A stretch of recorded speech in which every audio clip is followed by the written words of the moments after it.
प्यारे बच्चों, कैसे हैं आप लोग? उम्मीद है कि ठीक होंगे आप। आज हम लोग जो इकोलॉजिकल सक्सेशन में प्लांट सक्सेशन कवर कर रहे थे, तो आप याद करिए हम लोग जेरोसियर मतलब जेरोफाइटिक कंडीशन में प्लांट सक्सेशन पढ़ गए थे, कवर कर गए थे। उसमें जो सेकंड पार्ट था हाइड्रोसियर या हाइड्रार्क सक्सेशन, उसको आज कवर करने वाले हैं। देखो यहाँ पे आज हम लोग थोड़ा सब्जेक्ट को आसान बनाने के लिए ढेर सारा डायग्राम बोर्ड पर बनाए हुए हैं। अगर आप ठीक से इनको समझ लीजिएगा तो आपका हाइड्रोसियर या हाइड्रार्क से जितना भी जुड़ा हुआ क्वेश्चन है वो सब इजीली क्या हो जाएगा, सॉल्व हो जाएगा, सभी हल हो जाएगा। ठीक है। सब्जेक्ट या टॉपिक बोलो शुरू करने से पहले दो बात आपसे कहना है। एक बच्चे का कॉल आया था कि सर इसको क्या पढ़ेंगे हम लोग। देखो ध्यान से, यहां पर SERE ये जो आपको बताया था शेयर या शेरल कम्युनिटी या शेरल स्टेट, ये देखा यहाँ पे, इसको क्या पढ़ेंगे हम लोग? इसको शेयर पढ़ेंगे या शेरी पढ़ेंगे? नहीं, तो आप ध्यान रखिएगा, इसको दोनों ही कहते हैं। इसका प्रोनाउंसिएशन शेरी भी होता है, SERE शेरी, या इसका प्रोनाउंसिएशन शेयर भी होता है। तो आप बहुत परेशान ना होइएगा, हाइड्रोशेरी बोलो या हाइड्रोशेयर बोलो, नहीं जेरो शेयर बोलो या जेरो शेरी बोलो, दोनों ही क्या है, एक ही बात है। दोनों ही प्रोनाउंसिएशन अपने अपने जगह सही हैं, करेक्ट हैं। एक तो ये हो गया क्वेश्चन का सॉल्यूशन।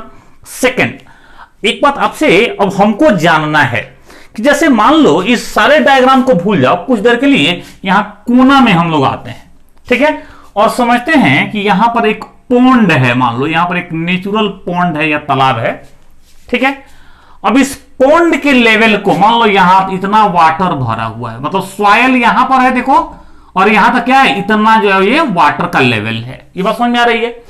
हमको क्या करना है कि इस सॉइल के लेवल को बढ़ा के ऊपर ले जाना है। तो ऑटोमेटिकली जैसे जैसे सॉइल का लेवल बढ़ेगा वैसे वैसे वाटर का लेवल देखो तो क्या होता चला जाएगा, घटते चला जाएगा। जैसे जैसे सॉइल बढ़ेगा नीचे से वैसे वाटर का लेवल घटेगा, ठीक है। तो कैसे ये पॉसिबल हो सकता है? अब ये मत बोल देना कि मिट्टी ले आके गिरा देंगे तो हो जाएगा, भर जाएगा पॉन्ड। नहीं, ये नहीं करना है। नेचुरल तरीके से कैसे भर सकता है ये? हम अगर आपसे क्वेश्चन करें कि ये पॉन्ड नेचुरली कैसे भर जाएगा, ये पॉन्ड जो है ये कैसे फिर से क्या हो जाएगा, तो लैंड मास में बदल जाएगा या कन्वर्ट हो जाएगा। तो जरा सोच के देखना कैसे भरेगा।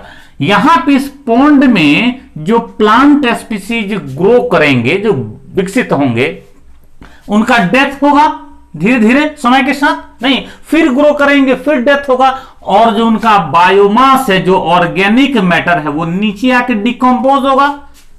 बस समझ आ रही है? और डिकम्पोज होगा तो सॉइल में क्या हो जाएगा, कुछ मटेरियल मिल जाएगा। तो बोलो, तो जैसे जैसे बायोमास या ऑर्गेनिक मैटर सॉइल में मिलता जाएगा तो क्या सॉइल का लेवल बढ़ता नहीं चला जाएगा? बिल्कुल बढ़ता चला जाएगा। नहीं, तो इस हिसाब से हम देखेंगे कि क्या हो जाएगा, एक्यूमुलेशन जब भी एकत्रित होगा ऑर्गेनिक मैटर इस पॉन्ड के नीचे, पेंदी में, तलहट्टी में, बॉटम में, तो पॉन्ड का लेवल क्या हो जाएगा, या बोलो कि पॉन्ड में जो सॉइल का लेवल है वो क्या हो जाएगा, अप हो जाएगा, ऊपर हो जाएगा। इतना समझ में आया? एक और तरीके से यहां पर देखोगे तो पॉन्ड का लेवल हमको अप दिखेगा, मतलब वाटर जो है वो घटेगा। कैसे घटेगा? इस पॉन्ड में अगर मान लो जो प्लांट हैं उनमें से जो कुछ प्लांट जिनका कि ट्रांसपीरेशन का रेट बहुत हाई हो जाए, कुछ ऐसे प्लांट आ जाए जो बहुत ज्यादा ट्रांसपायर करते हो, मतलब वाटर को वेपर के फॉर्म में अपने बॉडी सरफेस से, लिप्स से बहुत ज्यादा निकालते हो, तो वो क्या करेंगे, यहाँ पॉन्ड के वाटर को क्या करते रहेंगे, एटमोस्फेयर में निकालते रहेंगे, तो भी वाटर का लेवल नीचे आएगा, तो सॉइल का लेवल क्या दिखेगा, अप दिखेगा, ऊपर दिखेगा। इस बात को आपको ध्यान रखना है, ठीक है। चलिए हम लोग आगे बढ़ते हैं और अब हाइड्रोसियर समझते हैं। इसको हटा देता हूं, देखना जरा सा। हाइड्रो का मतलब ये अब आपको समझाने की आवश्यकता है, आपको बताने की आवश्यकता है कि हाइड्रो का मतलब क्या होता है, बताओ? वाटर होता है। हाइड्रो का मतलब होता है वाटर, ये तो आप जानते ही हैं। और शेयर का मतलब बताया ही था, सक्सेशन, डिफरेंट स्टेजेस सक्सेशन के, उनको शेयर बोलते हैं हम लोग। तो जब भी किसी वाटर बॉडी में इकोलॉजिकल सक्सेशन होता है, प्लांट का सक्सेशन होता है, तो उसको हम लोग हाइड्रोशेयर बोलते हैं, या फिर इसी को हाइड्रार्क सक्सेशन बोलते हैं। इतना क्लियर हो गया है? नहीं कि हाइड्रोस्फीयर या हाइड्रार किसको बोलते हैं? तो जब भी किसी वाटर बॉडी में कोई नया पॉन्ड बना है, नहीं कोई नया तालाब है और वहां पर इकोलॉजिकल सक्सेशन स्टार्ट हुआ, तो क्या बोलेंगे? आप बोलेंगे कि भाई हाइड्रोस्फीयर चल रहा है या हाइड्रार्क हो रहा है। क्लियर है ये? अब देखो जरा सा इस हाइड्रोस्फीयर में हमने आपको बताया था पिछले वीडियो लेक्चर में कि चाहे कोई भी सक्सेशन हो, चाहे वो जीरोस्फीयर हो चाहे वो हाइड्रोस्फीयर हो, क्या होता है हमेशा जब क्लाइमेक्स कम्युनिटी आती है, मतलब जब फॉरेस्ट आता है, जब ट्रीज आ जाते हैं, जो स्टेबल कम्युनिटी है, तब हैबिटेट कैसा हो जाता है? मेजिक हो जाता है। याद है ना? तो जेरोस्फीयर में देखे थे कि जेरिक हैबिटेट बदल गया था मेजिक हैबिटेट में। यहां पर हाइड्रोस्फीयर में देखेंगे कि जो हाइड्रिक हैबिटेट है, जो प्लांट का जो वाटर वाला हैबिटेट है, वो फाइनली यहां जब लास्ट में जब क्लाइमेक्स कम्युनिटी आएगा तो ये किस में चेंज हो जाएगा? तो आप बोलेंगे कि मेजिक स्टेट में चेंज हो जाएगा। हाइड्रिक स्टेट किस में चेंज हो जाएगा? मेजिक हैबिटेट में चेंज हो जाएगा। नहीं, इस कंडीशन में जब ऐसा हो जाएगा तो हम लोग आगे देखने वाले हैं कि वाटर बॉडी जो था, जो पॉन्ड है, लेक है, वो डिसअपीयर हो जाता है। कैसे डिसअपीयर हो जाएगा? तो बताया था ना कि जैसे जैसे धीरे धीरे सॉइल जमा होते चला जाएगा तो एक टाइम आएगा कि सॉइल पूरा भर जाएगा वाटर बॉडी में और वाटर बॉडी का एग्जिस्टेंस ही क्या हो जाएगा? समाप्त हो जाएगा। क्लियर है? अब देखते हैं हम लोग कि इस हाइड्रोस्फीयर में कौन कौन से स्टेजेज आते हैं, कौन कौन से चरण आते हैं। सबसे पहले जब पॉन्ड बिल्कुल नया है, यहां देखो ध्यान से, जब पॉन्ड बिल्कुल नया है, नहीं तो क्या है, इस टाइम इसमें वाटर है, नीचे में सॉइल है कुछ, नहीं। अब क्या है कि इसमें जो फर्स्ट कम्युनिटी आता है, फर्स्ट स्पीसीज जो आते हैं, वह आते हैं फाइटोप्लैंक्टॉन्स। क्लियर है? फाइटोप्लैंक्टॉन्स क्या होते हैं? तो यह होते हैं फोटोसिंथेटिक माइक्रो ऑर्गेनिजम्स। प्रकाश संश्लेषी सूक्ष्म जीवों को हम लोग फाइटोप्लैंक्टॉन्स कहते हैं। आप लोग डायटम्स 11th में पढ़े हुए थे, नहीं, डायनोफ्लैजिलेट्स पढ़ा हुआ था, वो सब के सब क्या हैं? सबके सब फाइटोप्लैंक्टॉन्स हैं। ये फाइटोप्लैंक्टॉन्स आपको ध्यान रखना है कि ये क्या करते हैं? ये फोटोसिंथेसिस करते हैं। क्लियर है ये? और इन्हीं फाइटोप्लैंक्टॉन्स को कुछ और माइक्रो ऑर्गेनिज्म जो खाते रहते हैं, ठीक है, उनको हम लोग बोलेंगे जूप्लैंक्टॉन्स। जूप्लैंक्टॉन्स ध्यान रखना है, ये फोटोसिंथेसिस नहीं करते हैं, ये फाइटोप्लैंक्टॉन्स को कंज्यूम करते हैं। ठीक है ना? तो ये दोनों मिल करके एक स्टेज बनाते हैं, फर्स्ट स्टेज, जिसको प्लैंक्टन स्टेज कहते हैं। और यही आप बोल सकते हैं कि पायनियर कम्युनिटी या पायनियर स्पीसीज होते हैं। क्लियर हुआ ये? चलिए, अब एक बार जब फाइटोप्लैंक्टन को ध्यान, जब फाइटोप्लैंक्टन स्टेज फुल्ली डेवलप हो जाता है, तो जैसे जैसे ये प्लैंक्टन डेड होते हैं, जैसे इनका डेथ होता है, तो सब आ करके कहां डिपोजिट होंगे बोलो? तो बॉटम पार्ट में, नीचे वाले पार्ट में, सॉइल में। इसका मतलब क्या समझे आप? कि सॉइल में ऑर्गेनिक मैटर का डिपोजिशन हो जाएगा, कार्बनिक पदार्थ जमा होना शुरू हो जाएगा। जैसे ऑर्गेनिक मैटर सॉइल में डिपोजिट होगा तो बोलो सॉइल का थोड़ा लेवल अप होगा, सॉइल थोड़ा सा नीचे वाला जो पेंदी का जो सॉइल है, जो बॉटम पार्ट का सॉइल है, वो थोड़ा सा बढ़ जाएगा, थोड़ा हाई ऑर्गेनिक मैटर वाला हो जाएगा। समझा रहा है? तब क्या होगा? तब कम्युनिटी चेंज होगी। अब आएगा सेकेंड स्टेज, जिसको बोलते हैं सबमर्ज्ड प्लांट स्टेज। सबमर्ज मतलब डूबा हुआ। अब ऐसे प्लांट डेवलप होते हैं, तो ऊपर वाला जो डॉटेड लाइन है, ये वाटर लेवल को दिखा रहा है, अपर वाटर लेवल को दिखा रहा है।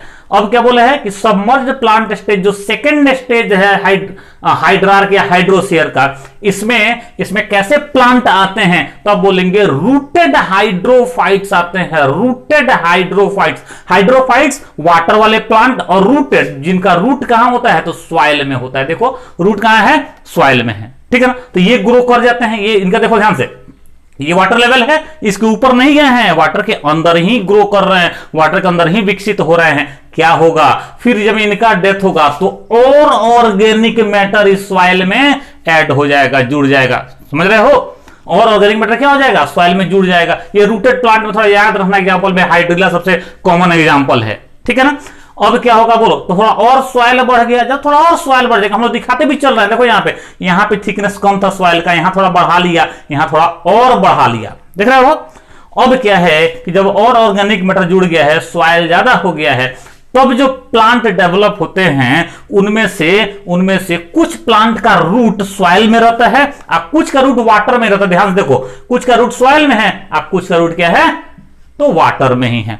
ऐसे प्लांट को हम लोग बोलते हैं फ्लोटिंग प्लांट्स, तैरने वाले प्लांट। ऐसा लग रहा है कि ये प्लांट क्या है, वाटर के सरफेस पे तैर रहे हैं।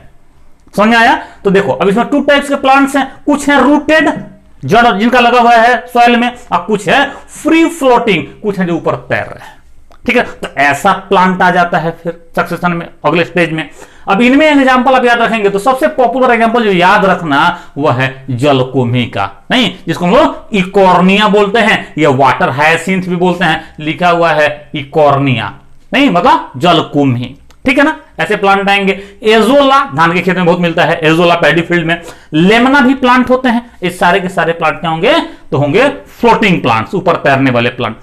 अब यहां पे क्या होता है कि जो फ्लोटिंग प्लांट है, कई बार देखे होंगे किसी पॉन्ड वगैरह में, पूरा प्लांट जो है वाटर सरफेस को भर देता है।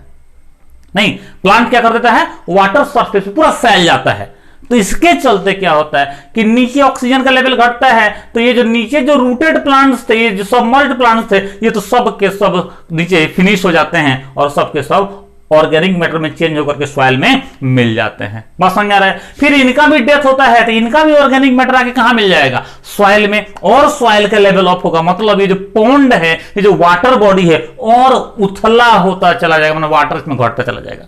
बस समझ आया? आगे आते हैं हम लोग। तब नेक्स्ट स्टेज कौन सा आ जाएगा, नेक्स्ट स्टेज आ जाएगा यहां पर रीड स्वैम्प स्टेज, इसको हम लोग बोलते हैं रीड स्वैम्प स्टेज। ये क्या होता है तो इस स्टेज में देखो तो बिल्कुल वाटर का लेवल कम हो गया है। इस पॉन्ड में देखो तो पॉन्ड एकदम उथला हो गया, वाटर का लेवल कम। कहीं पर क्या है तो कहीं पर देखो यहां पर वाटर नहीं है और कहीं वाटर है।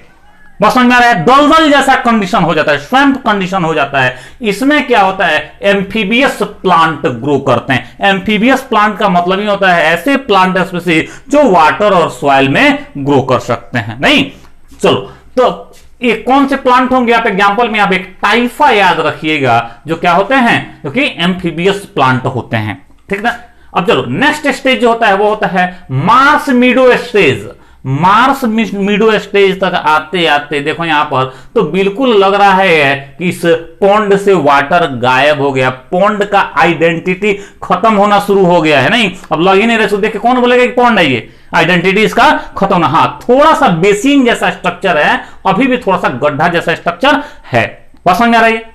हम देखो इस स्टेज में क्या होता है तो ग्रासेस ग्रो करते हैं, हर्बेसियस प्लांट ग्रो करते हैं। मतलब इस स्टेज में अलग अलग तरह के ग्रास लाइक घास जैसे प्लांट, नहीं हर्बेसियस प्लांट मतलब बहुत छोटे लेंथ के प्लांट क्या होते हैं, ग्रो कर जाते हैं। अब धीरे धीरे वाटर बॉडी डिसअपियर होना शुरू हो गया है। नेक्स्ट स्टेज आपको पता ही है कि ग्रासेस को रिप्लेस करके, उनको हटा के जो उनसे बड़े प्लांट स्पीसीज होते हैं वो श्रब्स होते हैं। कौन से होते हैं वो, श्रब्स होते हैं, वो झाड़ियां होती हैं। तो देखो अगला जो स्टेज आया उसको बोलते हैं वुडलैंड स्टेज। ठीक है ना? इस वुडलैंड स्टेज में क्या डेवलप हो रहे हैं बताओ, तो अलग अलग तरह के श्रब्स या झाड़ियां डेवलप हो रही हैं। इस स्टेज को हम लोगों ने वुडलैंड स्टेज क्यों कहा है, तो आप बोलेंगे भैया यहाँ पे जो श्रब्स है, जो झाड़ियां हैं, उनके स्टेम, उनके तने जो हैं वो वुडी होते हैं, वुडी होते हैं, कठोर होते हैं, लकड़ी के जैसे। बस समझ आए? तो वुडी स्टेम होते हैं, बोल दिया स्टेज को वुडलैंड स्टेज, याद रह जाएगा। और इसके बाद जैसे ही श्रब्स के बाद से जो अगले जो प्लांट स्पीसीज आते हैं तो श्रब से बड़े साइज के होंगे, उनका नंबर भी ज्यादा होगा। नहीं, और वो आकर के क्या करेंगे, पूरे श्रब कम्युनिटी को रिप्लेस करेंगे और खुद को क्या करेंगे, एस्टैब्लिश करेंगे। वो कौन सी कम्युनिटी होगी, कौन सी प्लांट कम्युनिटी होगी, आपको तो पता ही है ना, वो होंगे ट्रीज, वो होंगे फॉरेस्ट। तो देखो लास्ट में हमने लिख दिया, लास्ट स्टेज में climax forest stage, last community जो अपीयर होती है वह टॉल ट्रीज होते हैं, फॉरेस्ट होते हैं, जो क्या करते हैं, टोटली बाकी स्पीसीज को रिप्लेस करके स्टेबल कम्युनिटी के रूप में क्या हो जाते हैं, एस्टैब्लिश हो जाते हैं। बस समझ में। और यहां तक पहुंचते पहुंचते आप देख रहे हैं कि वाटर बॉडी खत्म हो गया है, वाटर बॉडी का एग्जिस्टेंस समाप्त हो गया है। हमने लिखा है वाटर बॉडी डिसअपियर्स। तो हम लोग देख रहे हैं कि हाइड्रोस्फीयर में जब क्लाइमेक्स कम्युनिटी आती है तो वाटर बॉडी का एग्जिस्टेंस समाप्त होता है, जल स्रोत का अस्तित्व समाप्त हो जाता है। क्लियर है? एक बार फिर से देख लेते हैं ये जो हाइड्रोस्फीयर है इसमें कौन कौन से स्टेज हैं। तो plankton stage, submerged plant stage, rooted और free floating plant stage, reed swamp stage, moss meadow stage, woodland stage और क्लाइमेक्स फॉरेस्ट स्टेज। अब आपसे जो क्वेश्चन पूछे जाएंगे या पूछे गए हैं एग्जाम में, वो एग्जाम्पल से क्वेश्चन पूछे गए हैं कि बताओ कि करेक्ट सीक्वेंस क्या होगा। प्लांट दे देगा 4-5 नहीं, और क्या करेगा आपको बताया गया करेक्ट सीक्वेंस में। आप बता दीजिए कि हाइड्रोस्फीयर में प्लांट सक्सेशन जो होता है उसका करेक्ट सीक्वेंस क्या है। तो आप थोड़ा सा अगर ध्यान रखेंगे इन एग्जांपल्स का तो आपके क्वेश्चन क्या हो जाएंगे, ऑटोमेटिकली करेक्ट हो जाएंगे। क्लियर हुआ? चलिए, ये हम लोगों ने इकोलॉजिकल सक्सेशन आज कंप्लीट कर लिया। Thank you, good luck, run fast for better.